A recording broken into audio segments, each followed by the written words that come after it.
आप भी समर्थन किया है, सब समर्थन किया है। आपका स्वागत है यहाँ पे, बहुत बहुत खुशी होगी। सबका चाहत ये है, सबका चाहत राजनीति भाड़ में।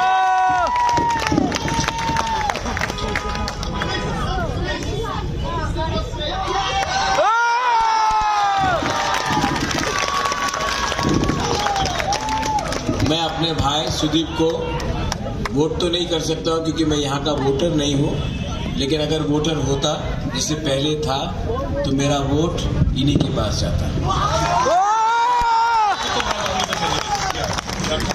I wish you all the best. I got your letter and I wish you all the best. I wish you all the best. Tripura में शांति रहना चाहिए।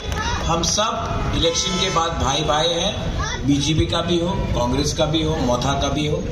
त्रिपुरा में हम बंगालीज ट्राइबल्स को सबको एक संग रहना चाहिए, यही मेरा अनुरोध है बस।